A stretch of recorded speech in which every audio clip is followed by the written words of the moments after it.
Celeste is a hard game, and I don't consider myself particularly good at platformers. Sure, I can beat a Mario level, but when I see a Kaizo hack, I need to dip out. Platformers have been a pretty big pillar of the indie industry, and I'm ashamed to admit I haven't really played any of them. Super Meat Boy, Spelunky, I Wanna Be the Guy, never touched them. The hardest platforming challenge I've ever completed was Hollow Knight's Path of Pain. Heck, I even have trouble with games like Mega Man, so when I sat down to play Celeste, I was not optimistic about my chances of getting very far at all. But Celeste did something crucial that I did not at all expect. It made me enjoy dying. I'd be hard-pressed to think of another game I've played that embraces death so smoothly as a learning experience rather than a punishment.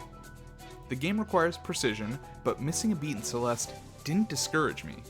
Instead, the game somehow made me celebrate my deaths, getting me in a mindset of how much I'd learned and how far I'd come, rather than focusing on my myriad of mistakes.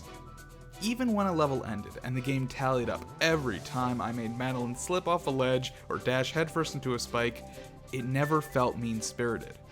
Instead, it made me proud to see that number go up and realize that despite all that, I had gotten through it. And so, against all odds, I beat Celeste. And I'm not just talking about the main story. I beat every level the game had to offer, despite not being all that good at the genre. Now that it's all behind me, I want to take some time to mull over it all and really think about what the memorable parts of the experience were for me. So, I'll be ranking all the chapters based on my overall experience. That's going to include everything. A-sides, B-sides, C-sides, story, collectibles, music, mechanics, game feel, and anything else you can think of. So, spoiler warning, obviously. Of course, as per usual, this is nothing but my personal thoughts, so if you disagree, that's great. Let me know down below what your favorite chapters were, and hey, if you like the video, you could also consider subscribing. Either way, let's get climbing. Number 9. Golden Ridge. I want to start off by saying that despite this being the lowest ranked chapter on the list, I still really enjoyed it. There isn't really a part of this game that isn't incredibly high quality. That being said, Chapter 4 was probably the low point of the experience for me. Golden Ridge introduces bubbles, clouds, guided platforms, and wind as mechanics, and bubbles are the only one of those 4 that I don't despise. Is that because I'm bad? Yes, absolutely. While Chapter 4's A-side is a fine level, it didn't offer me anything particularly exciting. I was admittedly not a fan of this chapter's Crystal Heart. While I think the Mario 3 reference is a cute little Easter egg, it feels pretty detached from the rest of the game's puzzles, and I'm not a huge fan of it requiring trivia from another game entirely. It's the only one of the Crystal Hearts that you simply won't be able to get with puzzle-solving prowess and exploration alone. Either you get the reference, or you look it up. The B and C side are probably where Golden Ridge loses the most points for me though, and for opposite reasons. 4B is long and it's not very fun, probably because I just don't like Chapter 4's mechanics. A few of the rooms in this challenge are just frustrating without any reward, and the relief I felt from getting through them did not match the pain of the platforming itself. The C side, on the other hand, feels pretty anticlimactic. It's gotta be one of the easiest overall, and didn't feel as rewarding to complete as most of the others. For me, the challenge was just getting the proper height on those damn clouds. Wind, on the other hand, is almost never a fun mechanic. Celeste is a game whose difficulty works so well because its controls are precise.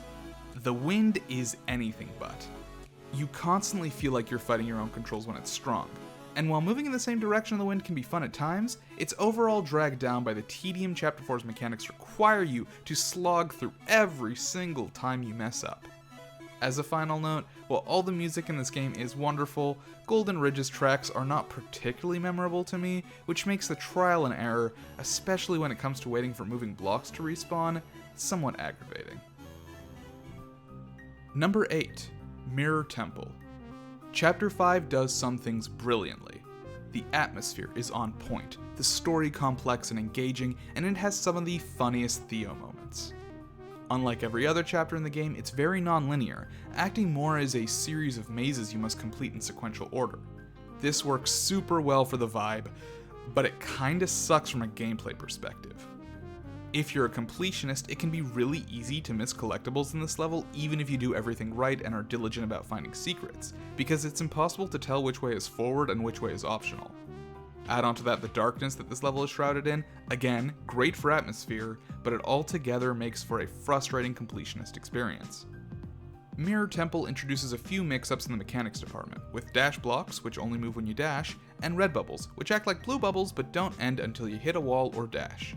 These mechanics are pretty fun, but the back half of the level introduces the Seekers and Theos Crystal, which are both somewhat clunky to play around, especially if you're trying to check every nook, cranny, and breakable block for secrets. The Crystal Heart is equally frustrating, as thorough exploration in the wrong direction will force you to miss it entirely, even if you are on the right track. Chapter 5's B-side fixes a lot of the issues I have with the A-side, as the platforming becomes more linear while retaining its maze-like aspect, and being able to actually see the level helps tremendously. The C-side is nothing particularly special, but the red bubbles are always fun to use, not to mention that the music for these sections is one of the best tracks in the game. While a lot of Chapter 5's mechanics can be hit or miss, I can appreciate the purpose for the departure in style, even if it sometimes loses the fluidity in gameplay I think Celeste otherwise excels at. Number 7. Celestial Resort. Chapter 3 is really where the game buckles down and says get good or get going. As the first significant bump in difficulty, it can be a really frustrating level your first time through, and even on repeat playthroughs, the cramped and claustrophobic level design can just feel unpleasant. Granted, that's almost certainly what they were going for, but it still makes the level somewhat harder to enjoy. The main mechanic here is the sludge, which sits on surfaces, circles platforms, moves in a consistent rhythm, and sometimes grows out of the ground in walls after you touch them. Cycles are the name of the game here. Figuring out exactly when to go and what rhythm to keep is vital, and it can be tough in longer rooms to keep track of that while you're already focused on platforming inputs.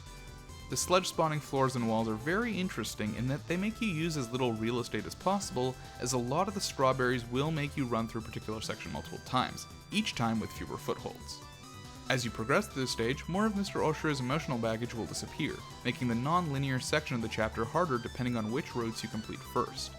This is, in my opinion, a better way to do non-linearity within Celeste than what Chapter 5 does, but to each their own.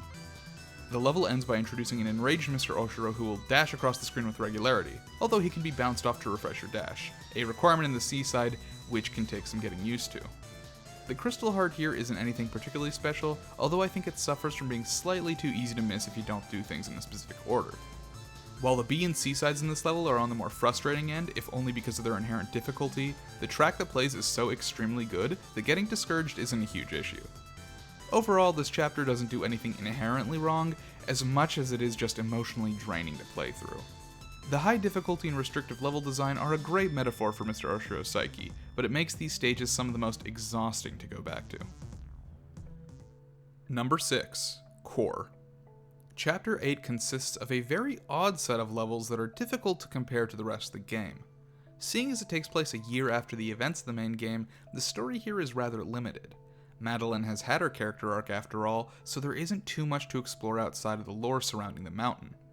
Mechanically too, the level is a far cry from what we've come to expect. Madeline does get 2 dashes, thanks to the story beats that occurred back in Chapter 6, but they don't work the same way as the summit. Now if you dash, touching the ground won't refresh them. You either need to enter a new room or use a green crystal. This makes Core a lot more of a puzzle level than we've come to expect, since your movement options have become a much more valuable resource. And I'm honestly not sure how I feel about it.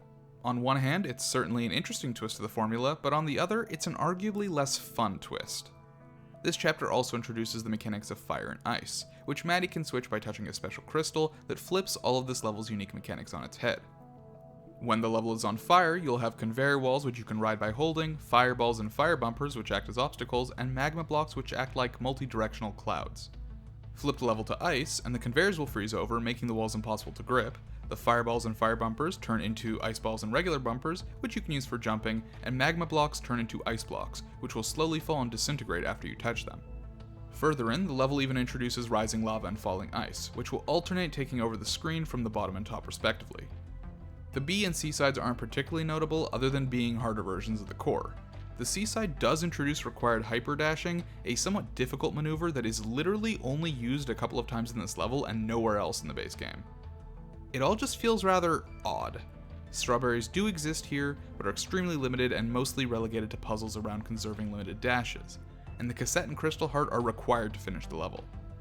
Core isn't a bad set of levels, but the unique mechanics can be frustrating at times and often make them feel more like a puzzle than the rest of Celeste. I do get it, these were always meant to be bonus levels, and the game makes that clear by putting a crystal heart requirement on even entering them. But after playing Chapter 7, which wraps up the game extremely well, Core kinda feels out of place and drags the experience out just a bit too long after its emotional climax. Number 5. Old Site. Spot 5 and 4 on this list were really hard to rank. I think both of these chapters have a lot of good about them, but in the end, I think Old Site just barely loses out in terms of overall experience. As the second chapter of the game, this is where we are first introduced to Battle-In and primarily deal with the mechanics of Dream Blocks and baddie clones. These mechanics are some of the most fun in the game. Dream Blocks allow for a lot of creativity and airtime, although I actually think they're more effectively used elsewhere in the game. The baddie clones, on the other hand, add a lot of needed pacing to the stage, and I do mean needed. While I love Chapter 2, it's just too damn easy. The level is extremely short and much simpler than Chapter 1, which leaves you feeling unfulfilled, especially when these mechanics are so fun. The B and C side stages fix this slightly by virtue of being expert stages, but even these pale in comparison to the difficulty of other bonus stages in the game. The music here is very low-key, but ramps up appropriately during the chase sequence, which is nice, but I just keep coming back to how bereft of mechanical challenge these levels are. The stages are a nice set piece, and the mechanics are a lot of fun, but the truth is that some later levels reuse these mechanics and just do it better. That being said, bonus points for the Crystal Heart here. Really clever use of the dash resets makes you feel really smart when you find it. One of the best Crystal Heart puzzles, in my opinion. Number 4. Forsaken City. I'll probably get some heat for saying Chapter 1 is better than Chapter 2, and I accept that, but Forsaken City really does so much with so little. Despite being the first stage in the game, it's still mechanically more difficult than Old Site, which comes down to it being more platforming focused. The mechanic of the hour is traffic blocks, which rapidly shoot in a direction after you've touched them. Mirror Temple remixes this mechanic with the dash blocks, but there's just something so beautifully simple about the stage. It's easy enough that you can get through the whole thing without dashing a single time, and yet the moving blocks and platforming challenges here offer just enough to veteran players while keeping it simple as a tutorial stage. Using the end momentum from these blocks is super enjoyable, to the point where it crops back up in most stages in some form. The Crystal Heart here is also pretty fun, a moderately brain-busting exercise which might get you to whip out a notepad without requiring any leaps in logic or outside information. The B and C sides are really the bread and butter here though. The C side is pretty fun and is a great intro to the C side difficulty spike. The B side is absolutely brilliant. Without too many mechanics at play, this stage really makes such good use out of your holding stamina. Any bad habits you've picked up from climbing walls or holding onto ledges for too long will get wiped away, as this stage requires some really precise timing in getting use of every frame of your grab. I know it's quite difficult, but I almost want to recommend players at least try 1B before moving on to Chapter 2 A side, as it really focuses on the game's most basic mechanics, which will benefit you throughout the rest of the game. Honestly, all three of these levels, the A side, B side, and C side, are all tutorials, but for different levels of play. Level design that is challenging almost purely from the game's basic mechanics, while also acting as an effective intro for new players, is a tough line to ride. But Chapter 1 does it beautifully, and with a sick jam to boot. Number 3. Reflection. This top 3 is filled with some insanely good levels, but as much as I love Chapter 6, I don't think it can hold a candle to the next two on this list. Reflection is a very unique level in the story of Celeste, as it contains no strawberries and is filled with many parallel optional pathways that take you to the level's midpoint. The Crystal Heart here is a bit obtuse for my tastes, but it's a clever remix on Chapter 1, which I can appreciate. The main mechanics here are the Kevin blocks and the bumpers, both of which provide a great amount of mechanical complexity and level design opportunities. Of course, the star of the show is almost certainly the Golden Feather, which entirely changes Madeline's movement and is a very significant metaphor in the story. The second half of this level really pushes that story element, with Madeline confronting Battle-In in a very long and intense chase, and is the closest thing this game gets to a boss fight. The atmosphere is absolutely brilliant, but unlike some of the previous entries on this list, the gameplay doesn't suffer at all for the focus on the plot. Quite the opposite, in fact. The chase scene enhances the mechanics that have been used up until now in a very relaxed and reflective level and forces them to the limit. This comes back in a huge way during the B-side, which is one of my favorite B-sides in the game. The new arrangement of challenges is among the hardest the B-sides have to offer, but the music and vibes just keep pushing you to give it one more shot. This is a long and difficult level, but there are few moments in gaming where I have felt more motivated to push through a challenge than in the final set of rooms in Reflections B-side. Unfortunately, the C-side is comparatively tame, among the easiest in the group, and in a lot of ways just simpler than the B-side. What is even stranger is that while it is still 3 rooms like every other C-side, it gives you a checkpoint halfway through the final room, one that is arguably not needed. The room is long, sure, but the mechanics are very reasonable to pull off. I guess it was just put there to lessen the frustration of the final few bumpers, which I can respect, but given that not even 7C or 8C does this, it feels out of place and extremely anticlimactic following the greatness of 6A and 6B. Overall, while Reflection does falter slightly with its secrets and doesn't quite stick the final landing, the focus on story works in tandem with the gameplay in a way no level thus far has, culminating into a fantastic climax for the battle and storyline. Number 2. The Summit. And here we go. Chapter 7, or The Summit. I was this close to giving this chapter the top spot.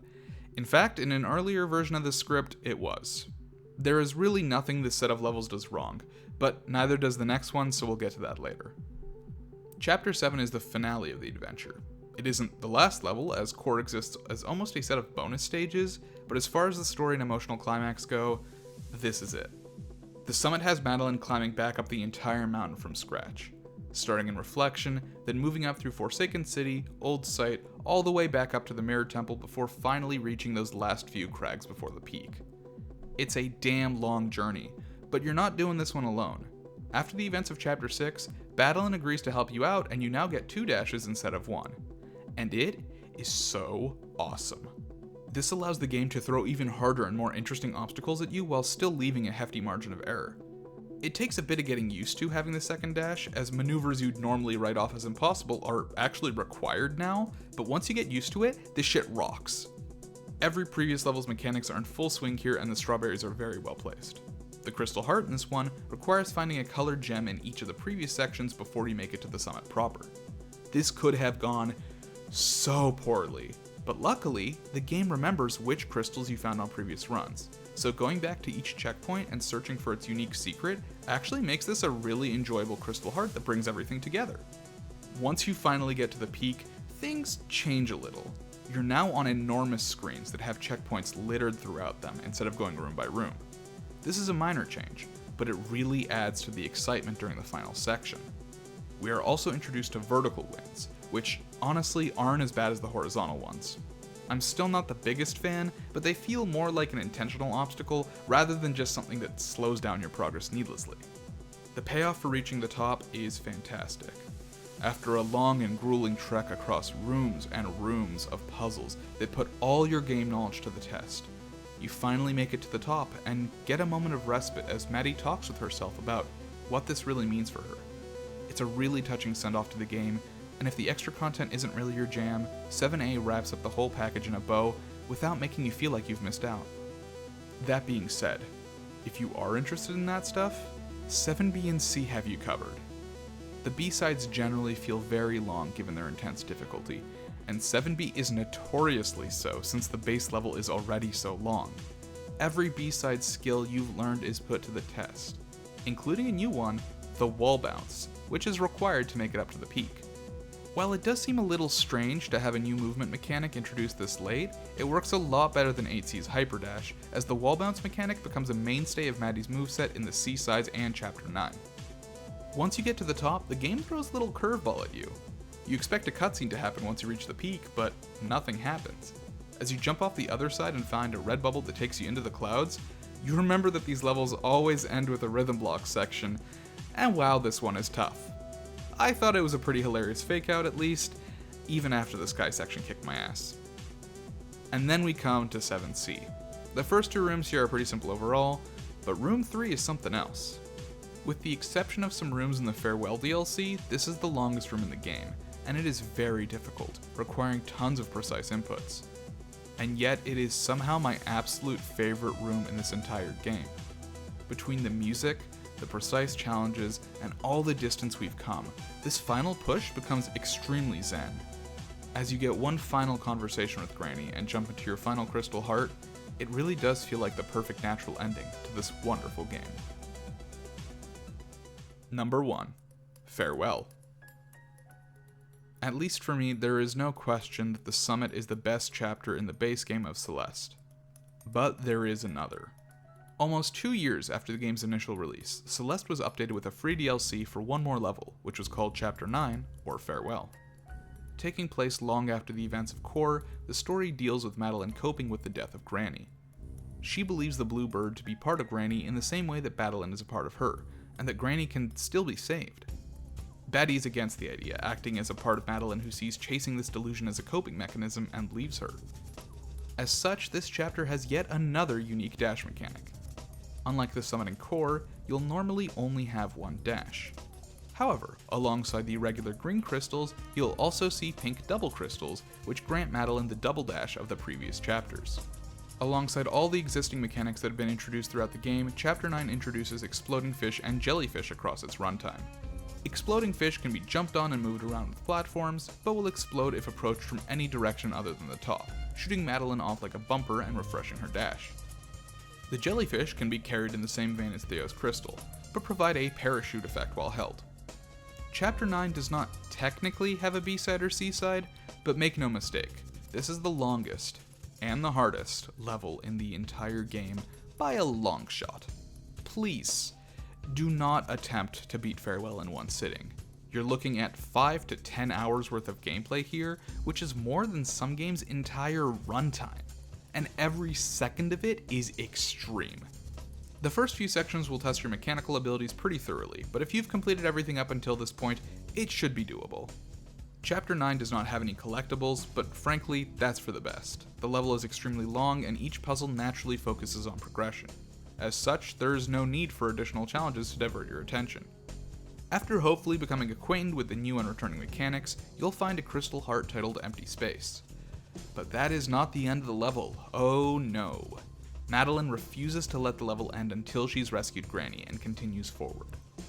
At this point, the game throws a gate in your way that will not open until you have obtained 15 crystal hearts, the same number as Core's B-side, to prove that you're ready.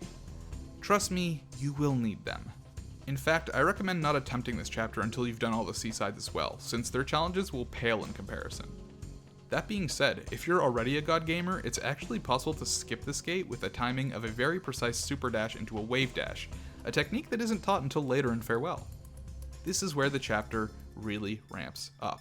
After a hilarious in-game PowerPoint on how to perform the wave dash, a technique developed by speedrunners that was adopted by the devs as an official mechanic, you're unceremoniously shoved into Event Horizon, the start of Chapter 9's unofficial B-side. And just like a B-side, it's difficult as hell. As Madeline rejects the end of the level and continues pushing forward, the world around her starts collapsing. And the music, which is phenomenal throughout the entire level, warps from a thoughtful and trepidatious melody to something far more aggressive and resolute. The game starts going absolutely wild with hazards and insane mechanical expectations, doing its best to force you to stop out of sheer frustration. And some of these rooms, yeah, they'll do that to you. Looking at you, Comb Room, I still see you in my nightmares. You will need to take breaks throughout this section of the level, but just as it is oh so beautifully weaved into Madeline's storyline, there's just something about it that prevents me from quitting. Whether it be pride or sunken cost fallacy of getting this far, or just the banger soundtrack pushing me forward, this section really puts you in Madeline's shoes of just refusing to give up on what realistically should be an impossible task. After pushing through the game's most frustrating rooms and an insane 4-color rhythm block section, Madeline triumphantly catches the bird, and realizes it's just a bird in a dream. Granny is dead and she needs to accept that. Madeline comes back and the two make up, ready to push forward one final time through the fears and insecurities, letting Madeline say her final goodbye. Finally, the level opens up into its seaside. Gone are the oppressive walls of spikes and distorted world, replaced with freer level design and a soaring and triumphant track. The uneasiness of the A-side and the anger of the B-side are left behind as the farewell leitmotif swells in these final few rooms, each of which are long and difficult, but still feels like a wave of relief as Madeline, Badeline, and the bird work together to shut off the hazards and free themselves. It all comes to an apex in the final room, with an intense orchestra pushing you forward through the final and longest gauntlet of the game, in a room that requires 2 full minutes of perfect platforming to get through. Despite this room's length, it isn't that frustrating. The puzzles are all things you've seen before, and you've gone through worse. It comes down to memorizing each step and sequence and trying it again and again until you know the challenge like the back of your hand. As Badeline and the bird launch Maddie into a safe space where she can say her final farewell, you get the sense that this is the farewell for you as well. This level manages to incorporate everything the base game had to offer, and then some. Even the mechanics themselves are a nod to the game's community with the wave dash.